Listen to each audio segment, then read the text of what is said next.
వేదికను అలంకరించిన పెద్దలు ప్రతి ఒక్కరికి పేరు పేరు నా పాదాభివందనములు. ఇక్కడ ఇక్కడ కింద ఉన్న వాళ్ళు కూడా వేదికని మించి రావాల్సిన అందరూ కూడా అంతా అర్హులే.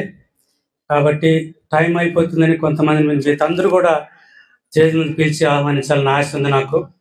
కాబట్టి వచ్చిన బంధువులు, బంధుమిత్రులు, మీడియా మిత్రులు మరి అందరికి కూడా పేరు పేరున పాదాభివందనములు. నా ఆహ్వానాన్ని మన్నించి నా రిటైర్మెంట్ ఫంక్షన్ వచ్చి నన్ను ఆశ్రయించినందుకు మీకు అందరికి కూడా పాదాభివందనములు నేను చెప్పుకుంటున్నాను. నిజంగా నాకు చాలా సంతోషం మీరందరూ మిమ్మల్ని చూడడం, నా ఆహ్వానాన్ని మన్నించి రావడం. ఎందుకంటే ఈ రోజుల్లో సమయము చాలా విలువైంది. ఎన్ని పనులున్నా పక్కన పెట్టి నాగరాజును చూడాలి, రిటైర్మెంట్కి వెళ్ళాలని వచ్చిన బంధువులకి, బంధుమిత్రులకి, స్నేహితులకి, రాజకీయ నాయకులకి, వేదిక మీద ఉన్న పెద్దలందరికీ కూడా పేరు పేరున హృదయపూర్వక వందనాలు. అది నాకెంతో సంతోషం మీరు రావడం. మీకు ఎప్పుడు నేను రుణపడి ఉంటాను. కాబట్టి నేను 2 మాటలు మాత్రం మాట్లాడేసి మేడం గారి కార్యక్రమాన్ని ఇస్తాను. నాకు 2-3 ఉద్యోగాలు వచ్చినాయి, కానీ ఆ ఉద్యోగాల్లో నేను పనిచేయలేదు. మరి నాకు ఉపాధ్యాయుడిగా ఎందుకు ఎంచుకున్నానంటే కుటుంబానికి, సమాజానికి, దేశానికి మంచి విద్యార్థుల్ని, యువకుల్ని అందిస్తే బాగుపడుతున్న ఉద్దేశంతో నేను వచ్చాను. కాబట్టి నేను కూడా తరగతిలో ఒక 2 నిమిషాలు 3 నిమిషాలు పిల్లలకి డిసిప్లైన్ చెప్పిన తర్వాతే నేను పాఠం ప్రారంభం. అందరికీ తెలుసు, ముఖ్యంగా అమ్మాయిలు మీరు ఎంత భద్రంగా ఉంటే అంత మంచి పేరు. కొంచెం చెడ్డ పేరు వచ్చినా మేము ఇలా ఊరు చేదరిస్తారని 8వ తరగతి నుంచి 10వ తరగతి వరకు ప్రతి పిల్లలకి, అమ్మాయిలకి ప్రత్యేకంగా నేను బుద్ధి మాటలు చెప్పేవాడిని. ఎందుకంటే సమాజంలో ఆడబిడ్డలు మంచిగా ఉంటేనే కుటుంబంలో అభివృద్ధి అవుతున్న విషయాన్ని కూడా బిడ్డలకు చెప్పేవాడిని. ఎందుకంటే అన్ని డిపార్ట్మెంట్ కంటే కూడా మరి ఈ యొక్క ఎడ్యుకేషన్ డిపార్ట్మెంట్ చాలా ముఖ్యం. ఎడ్యుకేషన్ డిపార్ట్మెంట్ కన్నా కొంచెం సరిగా లేదంటే మరి దేశమే సరిగా డిసిప్లైన్ లేదు, తల్లిదండ్రులకు ప్రేమ లేదు. మంచి డాక్టర్లు, ఇంజనీర్, ఇందాక మరి షణ్ముఖం గారు మాట్లాడినట్టు మంచి ఇంజనీర్లు, మంచి డాక్టర్లు, మంచి దేశ నాయకులు, ప్రజలు ప్రేమించే మంచి మనస్తత్వం గల విద్యార్థులు కావాలంటే ఒక్క విద్యా శాఖ మాత్రమే, ఎడ్యుకేషన్ డిపార్ట్మెంట్ మాత్రమే. ఇక్కడి నుంచే వాళ్ళు ప్లాన్ చేసుకుని పోతారు. ఇక్కడి నుంచే, ఈ పాఠశాల నుంచే వాళ్ళు మంచి వాళ్ళుగా బయటికి వెళ్ళాలనే ఉద్దేశంతో ఇక్కడే ఉపాధ్యాయులు మాత్రమే నేర్పగలరు. సంఘాన్ని బాగుపరిచే, మరి దేశాన్ని బాగుపరిచే ఆ యొక్క విలువైన మాటలు, ఆ శక్తి, సమాధానము ఉపాధ్యాయులు మాత్రమే కలదు. కాబట్టి ఆ యొక్క విద్యాశాఖని నేను ఎంచుకొని 33 సంవత్సరాలు పనిచేయడం జరిగింది. నా వంతు నేను సరిగా పనిచేసిన లేదో నాకు తెలియదు. సగం మాత్రమే నేను పిల్లలకి న్యాయం చేశాను అని అనుకుంటాను. కాబట్టి విద్యార్థులకి నేను అబ్బాయిలకి ఒక చిన్న సందేశం. బిడ్డలు కొంతమంది హోంవర్క్ చేయకుండా, ప్రాజెక్ట్ వర్క్ చేయకుండా విద్యార్థులను నేను కొంచెం కఠినంగా చేసి ఉండొచ్చు, తిట్టుండొచ్చు, కొట్టుండొచ్చు. బిడ్డలు ఏమనుకోవద్దు. మీరు బాగుపడాలి, బాగా చదవాలనే ఉద్దేశంతో నేను మిమ్మల్ని తిట్టుంటాను, కొట్టుంటాను. అంతేగాని ఒకవేళ మీరు తిట్టుకుంటూ కొట్టకపోతే మీరు పరీక్ష రాయరు, ప్రాజెక్ట్ వర్క్ మార్కులు రావు, ఫెయిల్ అయిపోతారు. కాబట్టి బిడ్డలందరూ కూడా, ప్రియమైన విద్యార్థులారా, అమ్మాయిలు అబ్బాయిలకి అందరికి కూడా నా ఆశీస్సులు. మీరు ఎప్పటి పని అప్పుడు పని చేయండి. ఏది తెలియకపోతే కష్టపడి నేర్చుకోండి, మీరే ఫస్ట్గా వస్తారు. నాకు తెలియదు అనుకోవద్దు. ఈ మాట నేను పదే క్లాసులో చెప్తున్నాను. ఒక కసిగా ఏ సబ్జెక్ట్ తెలియదో దాన్ని మీరు నేర్చుకోండి. కాబట్టి ఈ పాఠశాలలో నేను 2012లో వచ్చాను. 12 సంవత్సరాలు ఇక్కడ పనిచేశాను. ఇక్కడ నాతో పాటు సహకరించిన నా యొక్క తోటి సిస్టర్స్, నా మేడమ్స్ అందరూ కూడా నాకు వాళ్ళు సహోదరులే. నేను స్టాఫ్గా నేను చూడలేదు. వాళ్ళు ఎప్పుడు వెళ్ళినా స్టాఫ్ రూమ్కి వెళ్తే వాళ్ళు తింటా ఉండేది. వెంటనే కూర్చొని సార్ కూర్చొని నాకు తినకుండా వదలరు. వాళ్ళు బఠానీ తింటున్నా, అరటిపండు తింటున్నా, ఏం తింటున్నా నాకు పెట్టుకుంటే వాళ్ళు వదలరు అనమాట. అలాగ మంచి స్నేహపూరితమైన వాతావరణం మా సిస్టర్స్, మేడమ్స్, మరి బ్రదర్స్ లాగా నా యొక్క ఉపాధ్యాయులు అందరూ కూడా నాకు అన్నదమ్ముల్లాగా సహకరించారు. ఈ స్కూల్లో నాకు ఎవరు విరోధం లేదు. వాళ్ళు కూడా నాకు బ్రదర్స్ లాగానే సహకరించారు. కాబట్టి నా కోసం వచ్చిన ప్రత్యేకంగా బంధువులు, బంధుమిత్రులకి మరొకసారి వందనాలు అర్పించుకుంటూ ఈ యొక్క నమస్తే సార్, ఈ యొక్క పదవి విరమణకు వచ్చిన అందరికీ కూడా పేరు పేరున మరి పాదాభివందనాలు అర్పించుకుంటున్నా. ఇప్పుడు ఒక్క నిమిషం మాత్రమే మా సత్యమణి ఒక్కొక్క విషయం మా సత్యమణి గురించి. ఈమె మా అమ్మ తర్వాత, మా తల్లి తర్వాత నన్ను మంచిగా చూసుకునే దానికి తప్పకుండా అది వాస్తవం. మా పిల్లలకు తెలుసు, నాకు తెలుసు.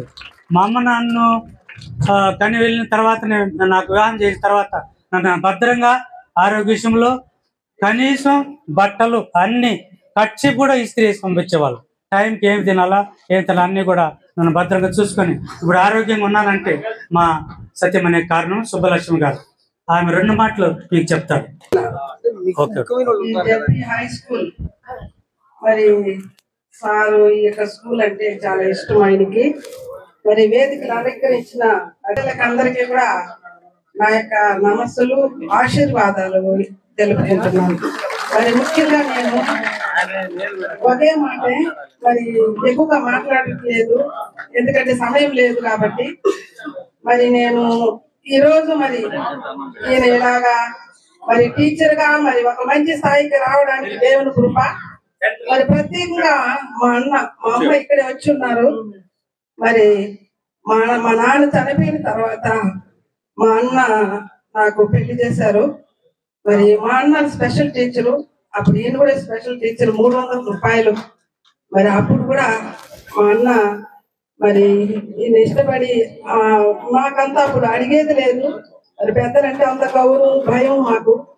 మరి మా అన్న ఆ రోజు చేసిన వివాహము ఈ రోజు ఎంతో నేను సంతోషంగా ఉంటున్నానంటే కేవలం దేవుని కృప. మరి మా అన్న కష్టపడి మేము 5 మంది మేము అందరికీ మా అన్నే మ్యారేజ్ చేశారు. మరి ఈ రోజు నేను ఇలా సంతోషంగా ఉంటున్నానంటే కేవలం మా అన్న కష్టం, మా అమ్మ కష్టం, మా నాన్న కష్టం. కాబట్టి ఈ రోజు ఈ సమయంలో మరి మా అన్నగారు కూడా వచ్చి ఉన్నారు, మా అమ్మ కూడా వచ్చి ఉన్నారు. ప్రత్యేకంగా మా అన్న మరి నెల్లూరు నుంచి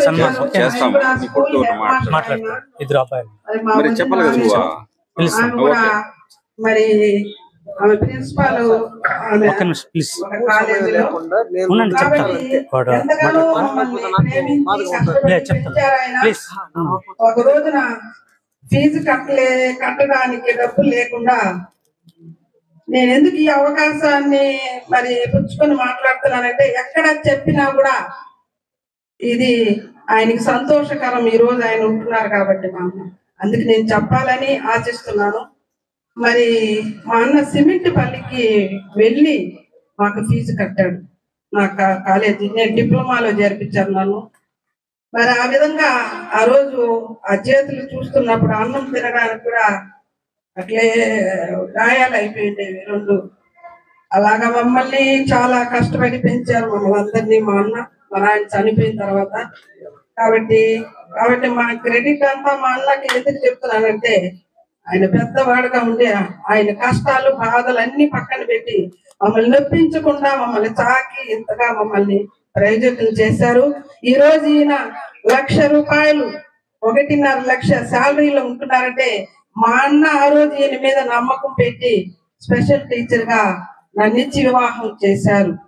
కాబట్టి ఈ రోజు ఘనతంతా మరి మా అన్నగారికి చెల్లాలి. ఎందుకంటే ప్రతిరోజు ఏడ్చుకునేదాన్ని నేను అలాగా. మరి ఈ రోజు మా అన్న ముందర నేను ఈ సాక్ష్యం చెప్పడానికి మాకు ఇచ్చారు. మా భర్త గురించి ఇంకొక మాట ఏం చెప్తున్నానంటే, మరి నేను ఇంట్లో ఉంటాను, స్కూల్కి వస్తే మా ఇల్లు మర్చిపోతాను. మరి కాల్ చేస్తే కానీ ఆయనకి జ్ఞాపకం రాదు, ఎందుకంటే స్కూల్ అంటే ఆయనకి చాలా ఇష్టము. కాబట్టి స్కూల్లో ఏవైనా కానీ నేను స్కూల్కి వెళ్ళిపోవాలి. ఎప్పుడు జ్వరం అంటే ఉదయాన్నే ఎట్లా రెడీ అవుతారో మాకే తెలియదు. ఆయన 8 రెడీ అయ్యి స్కూల్కి వచ్చేవాళ్ళు. స్కూల్ అంటేనే ఆయనకి చాలా ఇష్టము. కాబట్టి ఈ యొక్క సాక్ష్యాలు మీరు ఆశీర్వదించుగా. చిల్డ్రన్ మీకే, పెద్దలు ఎవరు కాదు. Hi, okay. నేను స్టేజ్ మీద ధైర్యంగా మాట్లాడుతున్నా అంటే కారణం మా నాన్న. నాకు హెవీ స్టేజ్ ఫియర్ ఉండేది. మా నాన్న ఇంట్లో ఇచ్చిన కోచింగ్ ఇదంతా బైక్ పెట్టుకొని మాట్లాడుతున్నానంటే. So first what I'm today, ఈరోజు నేను ఎందుకు ఇట్లా ఉన్నాను అంటే మా నాన్న ఇన్ని ఇయర్స్ గా పనిచేసింది. ఎవ్రీ మంత్ నాకు డబ్బులు వేసేది, ఎలా ఉంది, తిన్నావా లేదా, రెంట్ తీసుకున్నావా లేదా. నేను హైదరాబాద్ నుండి చదువుకున్నాను. ఎవ్రీ డే ఫోన్, స్కూల్కి వెళ్ళేటప్పుడు మీ దగ్గరికి ఎక్కడ క్లాస్ చెప్పడానికి వస్తాడా, ఆ దారిలో అంతా నాతోనే ఫోను. ఏం చేస్తున్నావు, కాలేజీకి వెళ్తున్నావా లేదా, ఈరోజు సాయంత్రం ఏమంటావు, ఇదే ఫోన్. నాకు ఎవ్రీ డే ఫోన్ చేసేవాళ్ళు. నాకు అట్లా ప్రతిరోజు నేను దూరంగా హైదరాబాద్ లో ఉన్నా, మీరు ఇక్కడ రాయలసీమలో ఉన్నా, నాకు అసలు ఇంట్లో ఉన్నట్టే ఉండేది. ఎక్కడికి పోయినా భయం వచ్చేది. అదే నాన్న ఫోన్ చేస్తాడు, ఫోన్ చేసి ఎక్కడ అని చెప్పాలని. సో అట్లా ఎంతో దూరంలో ఉన్న డిసిప్లిన్ మాత్రం అట్లే కంటిన్యూ అయ్యింది మా నాన్న దగ్గర నుంచి నాకు. ఇప్పటికీ నేను స్కూల్లో, కాలేజ్ లో, ఇప్పుడు నేను వర్క్ చేస్తున్న ఆఫీస్ లో, అరే అఖిల్ నీ హ్యాండ్ రైటింగ్ బెల్ల ఉంటుందా అన్నప్పుడంతా నాకు మా నాన్నే గుర్తొస్తాడు. ఎట్లా కొట్టినాడంటే మా నాన్న హ్యాండ్ రైటింగ్ బాగాలేదని నన్ను హెవీగా కొట్టినాడు. అప్పుడు బాధేసింది. కానీ ఇప్పుడు నేను రాస్తే మా సీనియర్స్ కూడా నా దగ్గర రాయించుకుంటారు లెటర్స్ అన్ని. అంత బాగా రాస్తాను నేను. నాకు మా నాన్న రాసిందే. మా నాన్న రాసి నేర్పించారు మాకు. అట్లా మా నాన్నకి అసలు నేను కంప్లీట్ రుణపడి ఉంటాను. మా నాన్న ఇంట్రో టిప్స్ కానీ, ఇంగ్లీష్ లో ఎట్లా మాట్లాడాలి, ప్రొనౌన్సియేషన్ కానీ అన్ని మా నాన్న ఏ టు జెడ్ కూర్చొని నేర్పించినారు. మేబీ నేను మనిషిగా ఏమైనా తప్పు చేయించామో కానీ గ్రామటికల్ గా మిస్టేక్ కూడా చేశాడు మా నాన్న. సో మా నాన్నకి చాలా థ్యాంక్స్ చెప్తాను ఈ టైంలో. థ్యాంక్ యూ సో మచ్ నాన్న, థ్యాంక్ యూ సో మచ్ అమ్మా. సో నేను ఎక్కడ క్వశ్చన్స్ కూడా వెళ్ళలేదు. అంతా మా నాన్న మా అమ్మాయి నాకు కంప్లీట్ గా ఏ టు జెడ్. సో అంత పర్ఫెక్ట్ ప్యారెంట్ దొరికినందుకు నేను దేవుడికే ఫస్ట్ స్తోత్రాలు చెప్పించుకుంటున్నాను.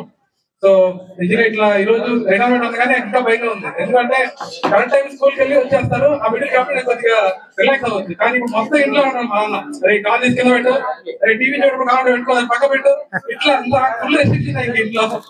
అదే డిస్ప్లే ఇంట్లో అదే నా పెట్టి ఉండాలి. ఇప్పుడు ట్రిమ్మింగ్ ఎందుకు చేస్తున్నాను తెలుసా? ట్రిమ్మింగ్ చేసుకుంటే రాను రిటైర్మెంట్ రావద్దని చెప్పాడు మా నాన్న. అందుకే నేను మా అన్న ఫుడ్ ట్రిమ్మింగ్ చేసుకున్నాం. దాంట్లో మన డిసిప్లిన్ మీకే కాదు, మా ఇంట్లో మాకు రిస్ట్రిక్షన్స్ వాళ్ళందరూ కూడా మా పిల్లలాగా చూస్తున్నారు. నిజంగా ఈ రోజు చాలా ఎమోషనల్ మూమెంట్ అది. ఇంకా రేపటి నుంచి మా నాన్న ఫ్యామిలీ టైం ఇచ్చి మాతో కలిసి ఉంటాడు. నాకు చాలా ఆనందంగా ఉంది. ఈ రోజు వాళ్ళందరూ ప్రజానికి చప్పట్లు కొడుతున్నారు. ఇంకా మా అత్తమ్మ, పిన్ని, మా అమ్మమ్మ, నాన్నమ్మ, మా బాబాయ్ వాళ్ళు అందరూ వచ్చిన్నారు. అసలు ఎంత హ్యాపీగా ఉందంటే మా చిన్నప్పటి ఫ్రెండ్స్ మీరందరూ వచ్చినందుకు చాలా థ్యాంక్ యూ వెరీ మచ్ అండి. Thank you so much. మా నాన్నగారికి